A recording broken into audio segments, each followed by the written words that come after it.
Catherine Bernardo, ayaw ng magulo ang buhay.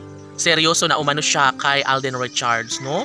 Kasi dapat ang mga bashers ay manahimik na lang sa isang tabi dahil nga naman wala nang puruhan pa na magtagumpay ang mga bashers sa puntong ito dahil nga alam naman ng mga netizens na sobrang seryoso itong si Queen Catherine at nais ng aktres na magkaroon ng kaliwanagan, kapayapaan sa puso't isipan tungo sa habang buhay na pagmamahala nilang dalawa ni Catherine at Alden. Siyempre, si Catherine ay talaga nga namang deserve rin na lumigaya sa habang panahon. Sabi nga ng mga netizens na hindi na umano sila papayag pang muli na mawala ang pag-asa na nararapat na maipagpatuloy sa buhay ni Alden at Catherine. Siyempre, mas magiging kampante ang taong bayan kung nais ng lahat na magkaroon ng kasagutan ang isa sa mga pangarap ni Alden at Catherine. Siyempre, bahagyang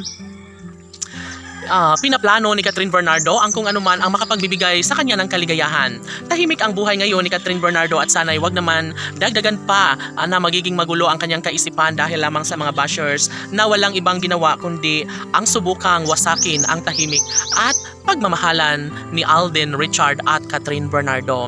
Siyempre, mahal ngayon at magpakailanman ay sabi nga ni Catherine Bernardo na mas pipiliin niya pa rin si Alden Richards dahil dito niya ngayon nararamdaman na talagang porsigido rin si Alden na habang buhay silang magsama ni Catherine Bernardo.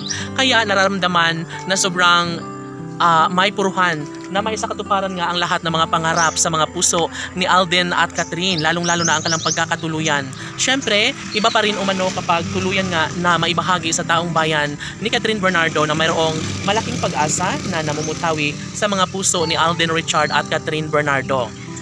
Samantala, isa ito sa pinaka maganda, sabi nga ng mga netizens, na sadyang nilimot na ni Catherine Bernardo ang mga pasakit na kanyang dinanas sa nakaraan niyang pag-ibig. Siguro nga ay handang-handa na si Catherine Bernardo para bumangon, para maisakatuparan ang lahat ng kanyang pangarap na sana'y habang buhay niyang namnamin ang kaligayahan sa piling ng lalaking kanyang iibigin sa habang panahon. Nasisiguro ng mga netizens na mayroong posibilidad ang lahat na magbago tungo sa isang kaligayahan na nararapat lamang na pagsaluhan ni Catherine Bernardo at Alden Richard. Siyempre, wala nang pag-ibig na papataob sa tambalan at relasyon ngayon ni Alden at Catherine dahil sabi nga ng mga milyon-milyon ng mga taga-subaybay, sapat na ito para sa kanila ang maisaayos, ang maisakatuparan ang lahat sa kanilang mga pangarap ni Alden Richard at Catherine Bernardo. Sana'y magmamahala na lang umano sila sa habang panahon dahil sila umano ang deserve na magkatuluyan at magsasama hanggang sa pagtanda.